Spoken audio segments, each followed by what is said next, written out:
everybody watched her dance. Girls and guys alike just couldn't seem to break away from her hypnotic sway. The girl had just walked into the bar, gone straight to the middle of the room, and started dancing. And just like that, we were all under her spell. Had I known then what I know now, I would have turned and ran as fast as I could. I would have tried, anyway. It's hard to describe, but just one look at the girl was enough to ensnare you. She was perfect. Waist-length red hair, milky skin, and eyes that burned into your soul. The first guy plucked up the courage to try his luck. He was without a doubt the best-looking man in the room, and he knew it too. He walked over to her and opened his mouth to say something. She put a finger to his lips before any words could escape them, smiled, and shook her head. Something about the way that she turned him down hit me like a mace to the stomach. It was without a doubt the most brutal thing that I'd seen. She didn't insult him, didn't laugh in his face or throw a drink over him. She let him know, without saying a word, that she would never deign to let him so much as speak to her. Other men and women approached her over the course of the evening, and every one of them left dejected. They were lucky. I never thought I'd stand a chance. After seeing the people she'd already turned away, what hope did a chubby, short, 19-year-old geek have? Better to preserve what dignity I had and sip my drink alone. When she pointed at me and beckoned me to join her, I felt as though I were in a dream. I have to admit that, despite being sat in the corner of the room. I actually looked behind me to see if she was maybe pointing at somebody else. But nope. She wanted me. I froze. There wasn't enough alcohol in the world to give me the courage to dance with her. She laughed and danced her way over to me. And a moment later, she took my hand in hers and kissed me full on the lips. That kiss, God. It was like nothing that I'd ever experienced better than sex. It went hellfire coursing through my brain and sent every nerve ending ablaze. Every forbidden, perverted thought that I'd ever had came rushing through my consciousness. I felt proud to be an animal, a creature whose instincts compelled it to lust and violence. Nothing was beyond me. I could do whatever I wanted to whoever I wanted. And then it was over. Humanity came flooding back, and the reality of social norms, ethics, and morality asserted themselves, and I remembered who I was. A chubby, short, 19-year-old geek who had no business thinking and feeling the way that I had. That wasn't who I was. You bet it was who I wanted to be, though. Deep down, in that place where senses give way to desire, that was what I wanted. I think that she could sense that. I think that's why she picked me. It's a rush, isn't it? She said. Getting a taste of the beast within is always a rush. I stammered something incomprehensible. My head was still reeling from the kiss. She smiled in like a rat, staring into the eyes of a viper. Give me your number. Sure, I managed. Do you want me to text it to you? Do you have a phone? Do you have your phone with you? I could write it down if you prefer. Do you have a pen? She held up a hand before I could continue rambling. Just tell me your phone number. I have an excellent memory. I did as I was told. I'll see you again soon. And with that, she left. I spent the next 3 days in agony. I couldn't get that kiss out of my mind. The way that I felt left me ashamed and aroused in equal measure. I spent every waking moment replaying the scenario in my head, trying to get another taste of how it had awakened some primal creature within me. And every night, I dreamed of that girl. She had my number, but hadn't given me hers. Looking back on it, it's amazing just how much power it gives over a person. Would she call back? Would I ever see her again? Was it all just a cruel prank? And when she finally did call, my phone didn't display her number, but I recognized her voice instantly, though. her words like a poison dripping into honey. Meet me at the bank in an hour. I didn't even have time to ask which bank she meant. The powerlessness of my situation began to dawn on me. I couldn't just refuse to go. I might never have a chance for another kiss. She had me well and truly dangling on her hook. And in the end, I set off for the closest bank to my house. And sure enough, she appeared exactly 1 hour after she hung up the phone. I realized how this sounds now that I'm writing it down. I'm sure some of you are thinking, fuck that, I'd run. And that's exactly what I should have done. I couldn't do it though. All it took was one kiss to make me an addict. Hi, I said as she approached. I've been thinking a lot about you. I wondered if maybe you wanted to get a coffee or something. I don't drink coffee. Okay, maybe a bite to eat? No thanks. How much do you have in savings? And I blinked. Not much, a couple £100. Perfect. You can make an ATM withdrawal. Not as many questions that way. You want my savings? I said in half a question, half a statement. I couldn't quite believe what I was hearing. That depends. Do you want another kiss? As soon as that thought entered my head, my body rebelled. My skin itched and my palms started to sweat. I gritted my teeth against a sudden rush of pain in my stomach. Money wasn't everything. Another kiss was worth it. And so I withdrew the cash. Good dog, she said, leaned in, and kissed me. It wasn't as good as the first time. The first time, I'd never experienced anything so intensely pleasurable. Even so, the feeling of power and virality I'd been trying in vain to remember flooded me once more. All those dark little thoughts and urges resurfaced, and I knew there was nothing bad or wrong about them. Humans are animals. Animals fight and fuck. And also rape and kill. The sensation receded, leaving me feeling confused, guilty, and turned on. I opened my eyes, and she was gone. You know you can tell me anything, don't you? Since my dad passed away, Mom had been trying to be extra motherly to me and my sister. Fully cooked breakfasts, family board game nights, the works. She looked at me with deep and genuine concern. I'm fine, I lied. Just, flu or something. It'd been 3 weeks since my last kiss, and nothing else mattered. No food, no sleep, not even family. My whole body ached with the need for another kiss. My skin crawled as though instincts were burrowed beneath it. And every time I drifted into unconsciousness, my dreams were full of monsters and suffering. I rolled over in bed. I didn't want to look at my mom. I couldn't face her. I love you, Jason. I didn't reply. My bedroom door shut and my mom's footsteps faded away. And I heard a faint sob. And I screwed my eyes shut and tried not to think about my last kiss. But it was impossible. I may as well have tried not to breathe at all. It's drugs, isn't it? My sister said. I hadn't heard her come in. No, Alex, it's not drugs. Bullshit.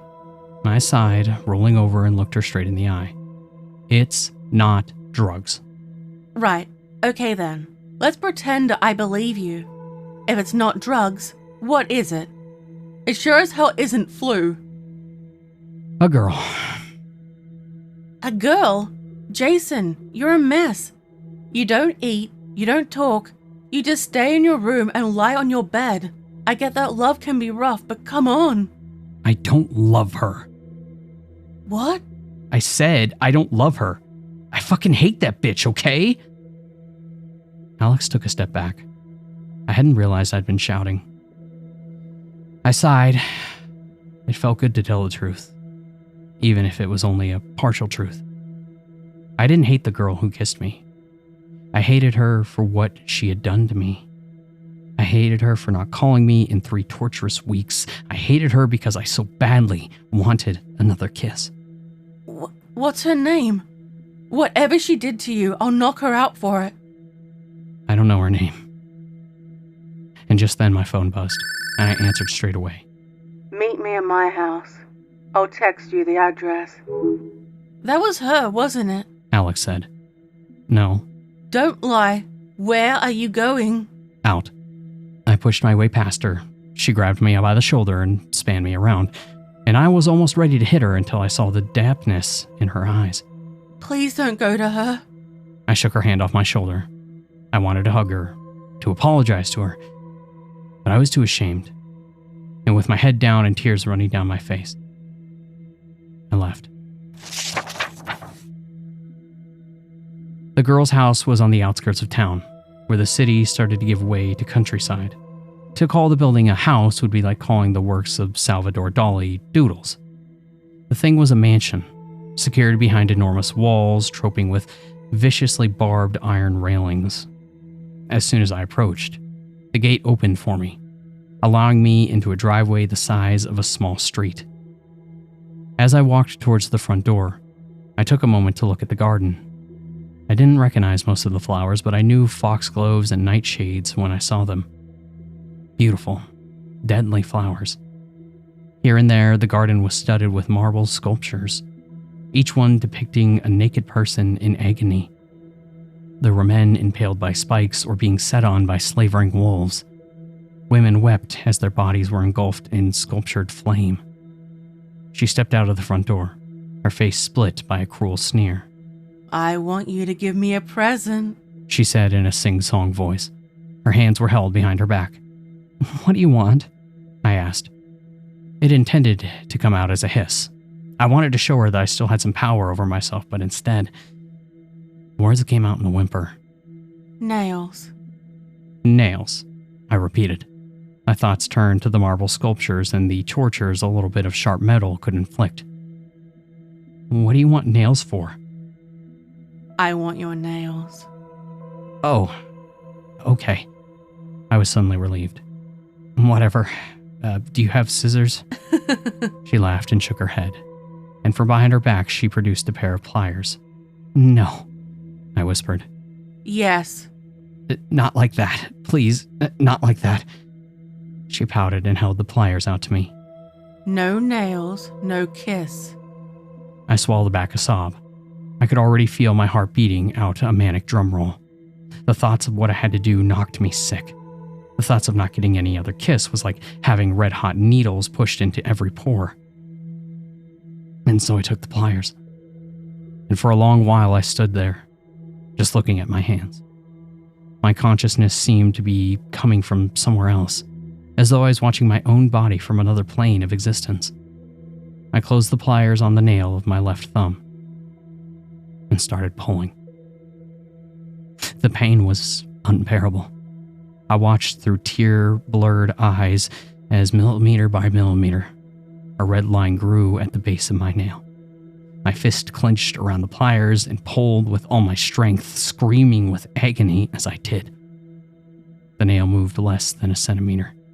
I wouldn't be able to pull it off in one go. That's it. She crooned. Just ease it out. Don't worry, it'll grow back. Minutes crawled by like hours. I screamed until I could only choke. And with one last pull, the nail came free. My hands shaking and wet with blood and sweat. I pulled my thumbnail into a cupped hand, and despite the snot dribbling down my face, I leaned in for a kiss. But she backed away. No, no, no. That's no good. I gave you my fucking nail, I cried. I hated her more than I thought was possible. I said I wanted nails. Plural. You have another thumb and 8 fingers to go yet. I pulled at my hair, wailing with frustration and pain and anger. She stepped forward and tousled my hair. Oh, poor little doggy doesn't want his kiss. I made a grab for her. If she wouldn't give me a kiss, then I would just take one from her. And the moment my hands touched her, something like an electric shock passed through my hands and burned its way down to my feet. Searing agony knocked me to the floor. It took me a good 15 seconds before I could breathe again. Just for that? I'll have your toenails as well. 3 months passed with no call. My last kiss had barely been enough to take the edge off the pain. As you might expect, my mother and sister were horrified when they found out what I'd done to my fingers and toes. They phoned the police straight away. I told the officer what I could. The description I gave could have matched any number of women. My phone had no sign of any strangers' calls or texts, and the address I told them about had revealed nothing but an empty field. None of that came as a surprise to me. I was pretty sure that I'd gone beyond the point where I could be shocked. Whoever the girl who kissed me was, I was certain that she wasn't truly human. My drug tests came back negative, eliminating my family's theory that I'd started taking heroin or something.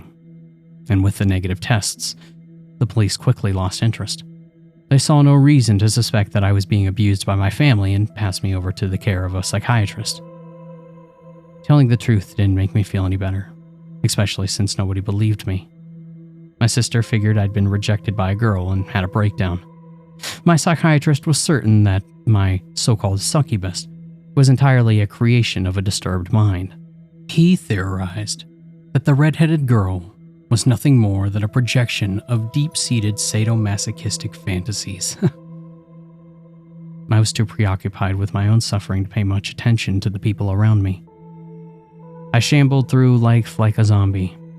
The physical effects of kiss withdrawal were crippling. My skin itched and burned. It felt like I was being bitten from within by an army of fire ants. Until my nails grew back. I'd resorted to scratching myself with a fork, leaving bloody trails behind my arms and chest. My nightmares started to spill over and into my waking life. Here and there, I'd seen something scuttling on the edge of vision. Shadow figures loomed over my bed, reaching out with taloned hands to torment me. I saw maggots in my food and centipedes in my drink. Life had become hell on earth. And then she came back. The knocking woke me up in the middle of the night. Something was pounding on the front door with the force of a battering ram. "Mom, the door," I said, still drowsy from the fitful sleep. "Mom, Alex, can you see who's out there, please?" I swore and stumbled out of bed. I didn't hear any movement from my family, so I slipped on some clothes and went downstairs. I opened the door just as another set of knocking strong enough to crack the wood, had started.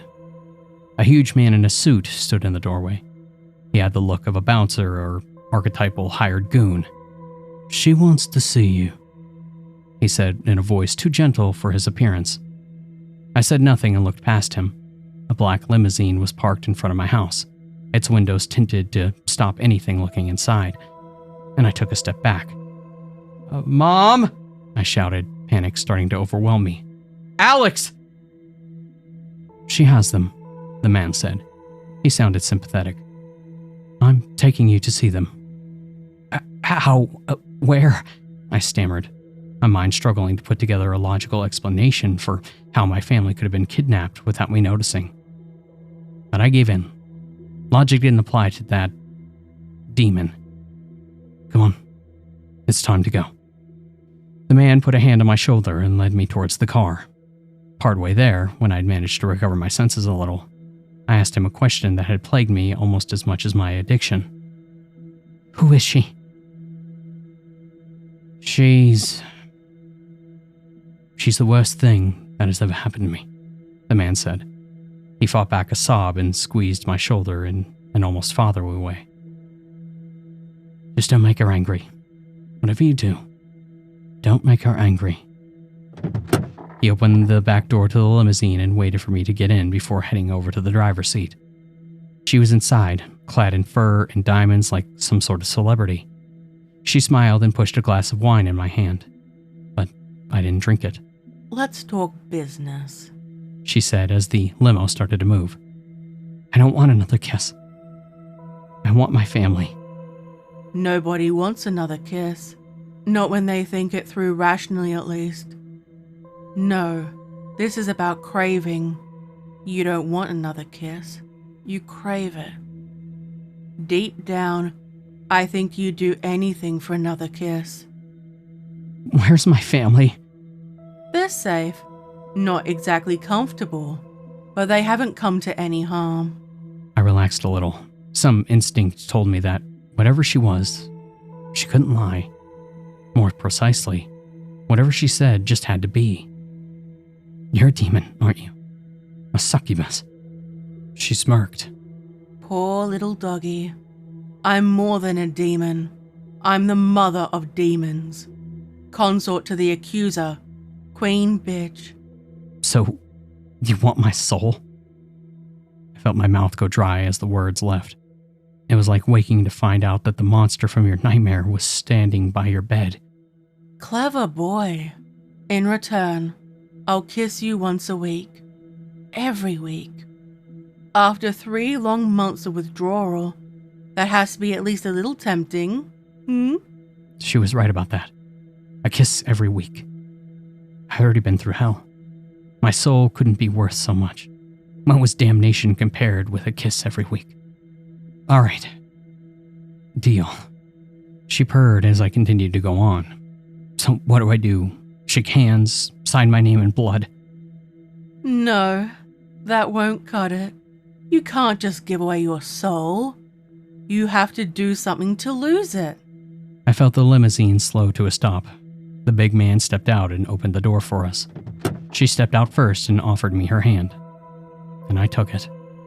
And we walked across soft, damp grass towards a structure resembling a concrete garden shed. My heart threatened to break through my ribs as we got closer. I saw my family was inside. I knew she wanted me to hurt them. And she opened the door. My mother and sister were bound to metal chairs. They'd been gagged and tears streaked down their faces. And when they saw me, they tried to scream their pleas. My heart broke at the sight of them. Something cold and heavy was pressed into my hands. I looked down at the gun and started to weep. I can't, I said, turning towards the redhead girl. I can't shoot them. Oh, you poor puppy, she said in a mocking sympathy. The gun isn't for them. It's for you. For me? Yes, it's for if you want to back out of the deal. Put the gun to your head, pull the trigger, and you have my word I'll let your family go. I didn't have to think about it. I aimed the gun straight at the bitch, and she pulled out a melodramatic face of shock. Oh, wow. Didn't see that one coming. Here's the thing. If you shoot me, I won't die. I can't die. What I can do is make sure you, your mother, and your horse sister spend many a long year wishing you were dead. I turned the gun away from her and put it to my own head, my hands trembling as I heard my mother wail. Very noble. Sacrifice yourself to save your family. Better than just walking away and facing a life with no more kisses, right? She put a certain emphasis on the word kisses, and the effect was instantaneous. My mind turned straight to the thought of that first kiss. I couldn't shake the memory of how good it was. She cocked her head and sneered. She knew that she had gotten me. Mind you, a kiss a week? Now that could be heaven on earth. It'd be cruel of your family to stand in the way of your happiness, wouldn't it? I sobbed with frustration and shame as I turned the gun towards my mother. I couldn't look at her in the eyes. I tried to ignore her muffled screams as I pulled the trigger. The shot echoed across the countryside. I'd missed. The redhead girl held my wrist, pointing the gun a foot above my mother's head. I stared at her in confusion. I told you the gun isn't for them, she hissed. She pried it out of my fingers and dropped it to the floor. I'm sorry. I'm sorry to all of you. I turned around at the sound of the big man's voice. I looked down at what he was holding and my heart sank. And my family screamed. No, I whispered. Anything but that. If you want your kisses, this is how I want you to surrender your soul. Please, just let me use the gun. No. I took a few trembling steps towards the big man, knowing that I stood on the precipice of damnation, knowing that if I did what she wanted me to do, I deserved to go to hell. But a kiss a week, every week, I couldn't stop myself from thinking about it. And so I took the kerosene, along with the matches.